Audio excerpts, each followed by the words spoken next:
Somebody help me, Mama, what's happening to me? Uju, what happened to you? I don't know, Mama. I woke up like this, but before that morning that changed everything, Uju was the joy of the entire village of Umadim. She wasn't just beautiful, she carried the kind of light that made the wind pause when she walked past. Her skin was like polished ebony touched by golden sunlight. Her eyes, bright and curious, seemed to hold 1,000 stories the world had not yet heard. And her smile. Oh, a smile could calm a crying child or make a troubled heart rest easy. Uju was the only child of Mama Uju, the woman everyone in the market knew for her laughter and the sweet scent of pepper and tomatoes that followed her everywhere. You could hear Mama Uju from the far end of the market, calling out with a voice full of warmth, "Come and buy fresh pepper." She had raised Uju single-handedly since the day her husband, Papa Uju, fell ill for a season that felt endless. Yet even in hardship, mother and daughter were inseparable, two hearts that beat in one rhythm. Every dawn, Uju would follow her mother to the market, her wrapper tied firmly around her waist, a basket balanced on her head, and her laughter trailing behind like music. As the years passed, the beauty that once belonged to Mama Uju seemed to bloom anew in her daughter. People began to say, "Oh, Mama Uju, your daughter is the very image of you when you were young." Mama Uju would blush and wave her hand, "Leave me, I beg. Now this girl fine pass me, oh." And they would all laugh, but not everyone laughed out of joy. Some admired, others envied. The young women of the village whispered behind her back, calling her Uju the pride. But the men, oh, the men, they could not resist her charm. Every evening, when the sun dipped low and painted the sky orange, groups of young men would gather near the stream just to catch a glimpse of her fetching water. They would pretend to be washing their feet or cutting palm fronds, but everyone knew why they were really there. "Oh, see Uju coming." Someone would whisper, and suddenly the laughter would stop. Replaced by quiet admiration, she would walk past, her step soft, her bucket resting lightly on her head. "Good evening, brothers," she would say, her voice like music, and they would all stammer back, "Good evening, Uju." Her politeness only made them fall deeper. Mama Uju soon noticed how the men's attention grew. Some began visiting her stall in the market, not for tomatoes or pepper, but for Uju. They would bring gifts, bunches of plantain, bags of rice, even pieces of cloth. "Mama Uju, I brought this small thing for you," one would say. "Oh, thank you, my son," she would reply, smiling knowingly. And as the man tried to start a conversation with Uju, Mama Uju would simply say, "Ehen, my daughter, greet your brother." Uju would bow her head and smile softly. "Thank you, brother," she'd say. That smile, innocent yet radiant, made the men's hearts race. Soon, even the older men in the village began to take interest. Some came pretending to help on the farm, others would offer to fetch water from the stream or repair Mama Uju's leaking roof, all for the same reason, to get closer to Uju. Papa Uju, on the other hand, was living like a king. Ever since Uju blossomed into womanhood, his days at the palm wine joint had never been the same. The men there would compete to buy him drinks. "Barman, give Papa Uju another calabash of wine, on my account." One would shout. Another would add quickly, "No, I will pay for him today." Papa Uju would sit proudly, pressing his round belly, his laughter echoing across the joint. "Oh, all of you want my daughter Uju, eh? You must try harder, oh." The men would laugh nervously, pretending to be patient. In truth, Papa Uju loved the attention. Each free calabash of palm wine tasted sweeter than the last. He would stumble home singing, proud that his daughter's beauty had made him a man of honor in the eyes of the village, and Mama Uju would shake her head. "This man would drink all his respect away," she'd mutter, but deep down, even she couldn't help feeling proud. Her daughter was loved by all, and her name had become a melody in the village. In all of this, there was one man, a man whose heart burned with a desire he could no longer hide. His name was Ebu. Ebu was not like the others who only admired Uju from afar. He was a hunter, known in the village for his strength and precision. His traps never failed, his arrows never missed. He walked with the confidence of a man who had conquered the forest and all its secrets. But for all his courage in the wilderness, Ebu could not conquer the feeling that rose inside him every time he saw Uju. He would stand by the edge of the market, his body dusty from the hunt, clutching a basket of bushmeat. And when Uju passed, smiling that quiet smile of hers, he would feel his heart jump like a trapped bird. That was when he made a vow he would have her, no matter what it took. Whenever he made a big catch, a grass cutter, a giant antelope, or a fat wild turkey, he would not sell it. Instead, he would carry it straight to Uju's house. The smell of roasted game would fill the air as he arrived at the compound, chest glistening with sweat, eyes full of hope. "Mama Uju," he would call from outside, and Mama Uju, already smiling, would answer, "Oh, Ebu, my good hunter. You have come again." He would grin, dropping the animal at her feet. "Yes, Mama. I just returned from the forest. I thought of Uju and said, let me bring this one for her." Mama Uju would laugh softly, pretending to be shy. "Oh, you are the perfect suitor for my daughter. Oh, if I had 10 daughters, I would give you one immediately." Her words, light as they were, filled Ebu's heart with hope. Each time she said it, he believed her more. And that belief became his obsession. He began to bring gifts almost every other day: yams, smoked meat, even firewood for their kitchen. The villagers noticed. They began to tease him, "Ebu the hunter. How far with your wife?" they would say, and he would smile proudly, replying, "Soon. Very soon, she will be mine." But what Ebu didn't know was that Mama Uju said the very same thing to every man who brought her something. To the farmer who gifted her 2 bars of yam, "You are the perfect suitor." To the palm wine tapper who gave her gourds of sweet wine, "Oh, Uju will be lucky to have a hardworking man like you." To the trader who brought her fabrics, "Hey, my daughter likes this kind of cloth." It became a game, a dangerous one. While Mama Uju collected her share of gifts and smiles, Papa Uju was doing the same thing in his own way. At the palm wine joint, his tricks were legendary. Whenever he needed money, he would approach one of his kinsmen with that same mischievous smile. "Brother," he would say, "lend me small money. I will pay you back when I sell my yam." They would sigh and give him. But when it was time to pay, Papa Uju would fold his hands across his big belly, tilt his head, and ask calmly, "Oh, my brother, you mean you don't want to marry my beautiful daughter Uju again?" The men would freeze, embarrassed. No, Papa Uju, that's not what I meant." "Ehen. Then don't worry, we are family," he would say, laughing loudly, and that was how the debt would vanish, swallowed by the mention of Uju's name. He became the village's smooth-talking trickster. Men would laugh at his boldness, but none could truly be angry with him. After all, it was Uju they wanted. Meanwhile, Mama Uju and Papa Uju never compared notes.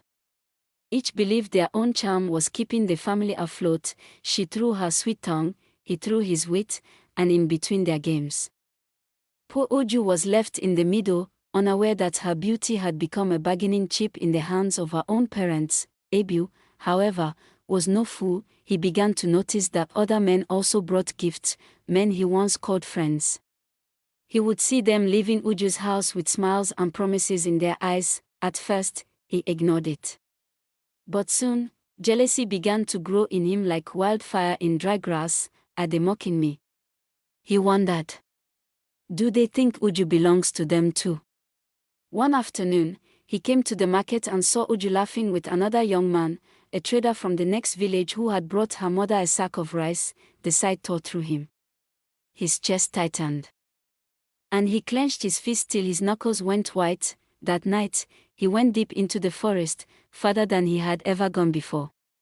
The moonlight fell through the trees, pale and cold, and the wind whispered through the leaves as though the forest itself was listening. That night, the forest was still.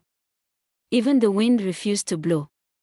The old Iroko tree stood like a silent witness as Ebu knelt before the small shrine buried beneath its roots. The moonlight washed his face, revealing the sweat that glistened on his forehead.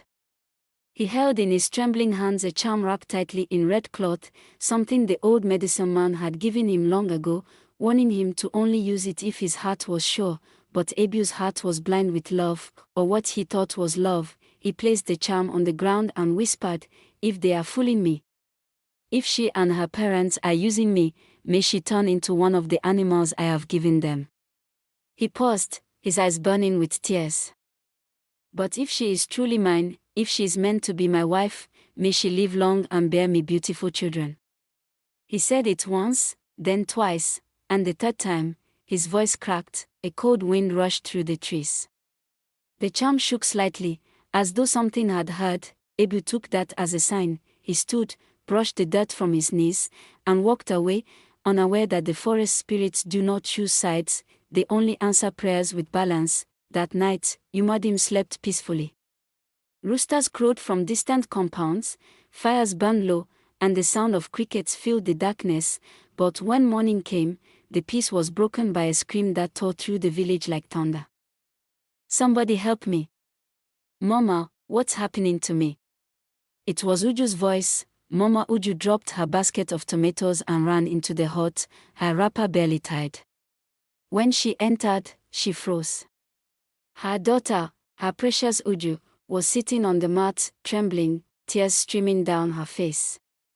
And where her beautiful legs had once been were the legs of a goat. The sight made Mama Uju's heart stop. Her knees gave way and she fell to the ground, clutching her chest. "Yezu, what is this? Who did this to my child?" she cried. Uju tried to stand, but the hoofs made her stumble. She screamed again, confused, terrified, covering her face with her hands. "Mama, I don't know. I woke up like this." Her cries echoed across the compound, drawing neighbors from every corner of the village. Soon the yard was filled with people, old women, young men, children, and even the village chief himself. They stood in silence, watching Uju crawl to her mother's side. Some gasped. Some crossed themselves. Others whispered, "It is a curse.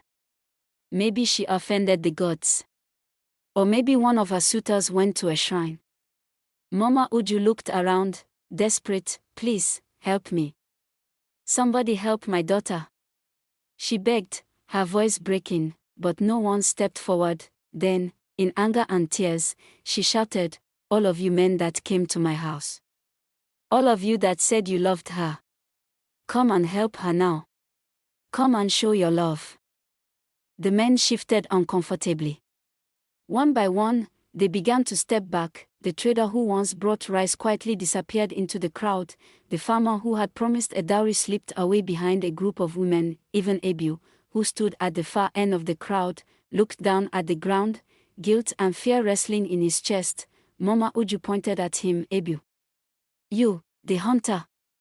You said you would do anything for my daughter. You said she would be your wife.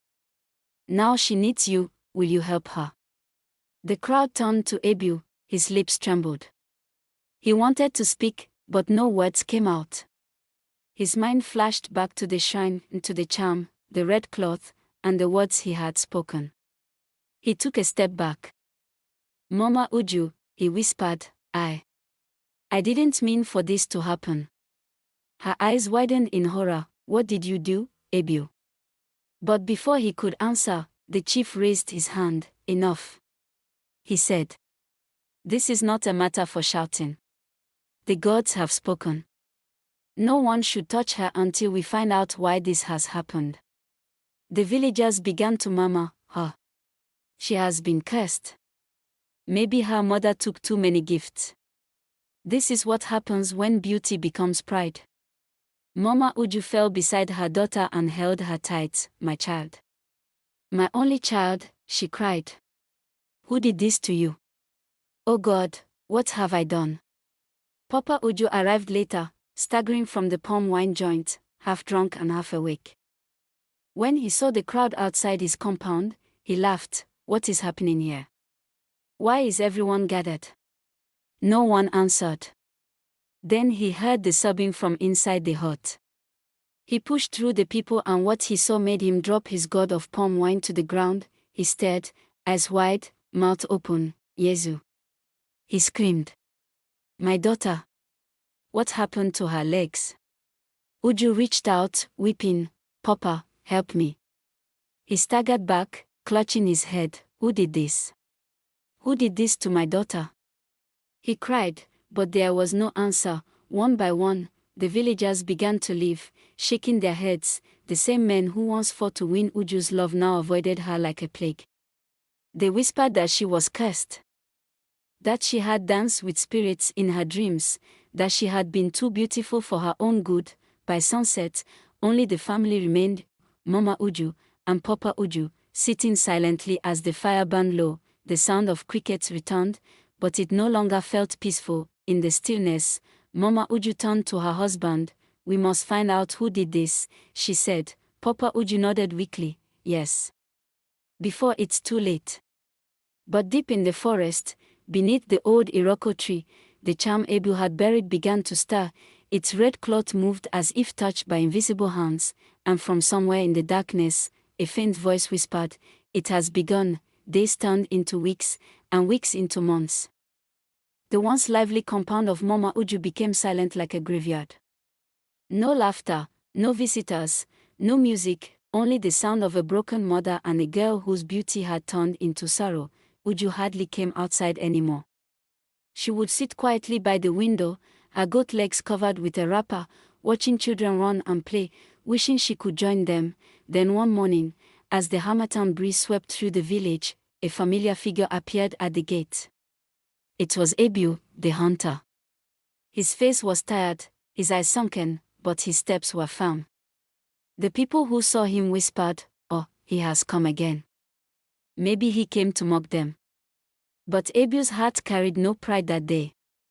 He had spent many sleepless nights haunted by guilt and the echo of Uju's screams. He walked straight into Mama Uju's compound and knelt down before them. Mama Uju, Papa Uju, he said softly, I have come to ask for Uju's hand in marriage.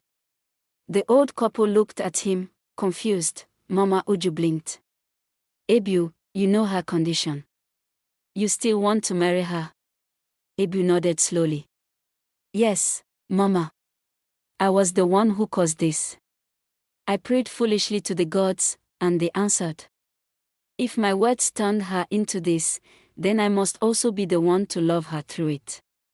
I will take her as she is. For the first time, silence filled the room, a silence so heavy it felt like the walls were listening. Papa Uju rubbed his chin and sighed deeply. He looked at Mama Uju, and she looked back at him. Neither spoke a word. They both knew what this meant, freedom from the burden, from the shame, from the whispers. Without asking for a single penny, Papa Uju said, Take her, my son. May the gods be with you. Mama Uju turned away, wiping her tears. Treat her well, she whispered, and that was how Ebu and Uju became husband and wife, not with music or wine, not with dancing or dowry, but with quiet acceptance and hidden pain. Ebu took her to his small hut at the edge of the village, near the forest where his traps were set. Life was not easy, but he made sure she lacked nothing. He cooked for her, fetched water, cleaned the house, and treated her like the queen she once was. As days passed, Uju began to smile again, a faint, fragile smile, but a smile nonetheless. Her love for Ebu grew, and slowly, she began to forgive him. 3 months later, Uju woke up one morning feeling strange. Her body was heavy, and her heart beat faster. When she told Ebu, he laughed with joy. My wife, you are with child. He said, holding her hand. The news spread quickly through the village like wildfire. Some rejoiced, others laughed in disbelief. Uju the cursed girl is pregnant, they whispered. I hope she won't give birth to a goat. The gossip spread from one end of Umudim to another. Even the elders shook their heads and said, the gods are not done with her. Ebu tried to ignore them, but their words sank deep into his heart. Every night, he stared at his wife sleeping beside him and wondered, what if they are right?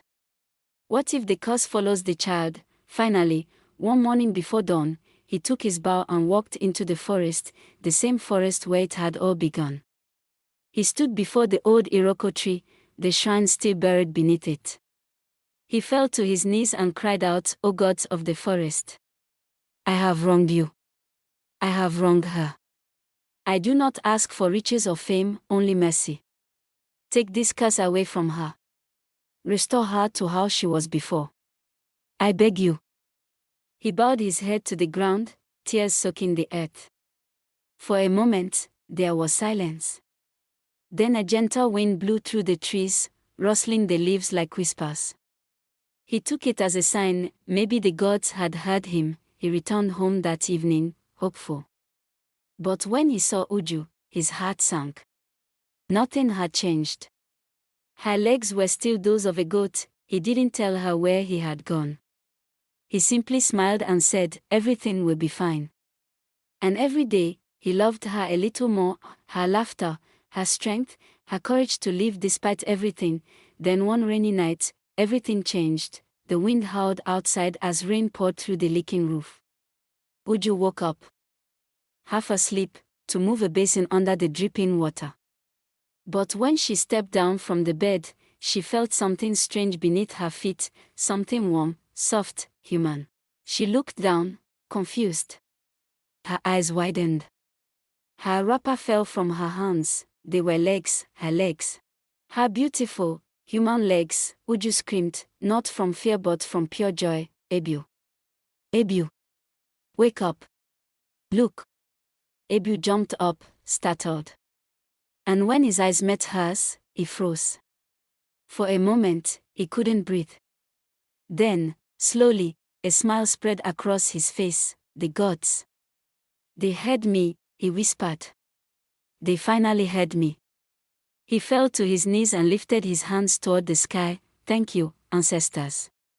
Thank you for mercy." That night, they didn't sleep. They laughed, they cried, they danced in the rain like children. By morning, word had already spread across the village. Uju's legs are back. Ebu's wife is human again. The villagers came out in disbelief. As Ebu and Uju walked hand in hand down the narrow path into the village square, the same people who once mocked her now bowed their heads in shame. "I wish I had married her that time," some whispered, "but it's too late," others replied. Ebu looked at them all and smiled quietly, holding Uju's hand tighter. He had learned that love was not in beauty, nor in gifts, but in standing beside someone when the world turns its back. Months later, Uju gave birth to a bouncing baby boy, healthy, strong, and with two perfect human legs. And from that day on, whenever people passed their compound and saw Ebu and Uju sitting together, laughter filling their home, they would say, "Indeed, love conquers all." And so they lived, not as the cursed ones, but as a reminder that forgiveness and faith can heal even what the gods have broken.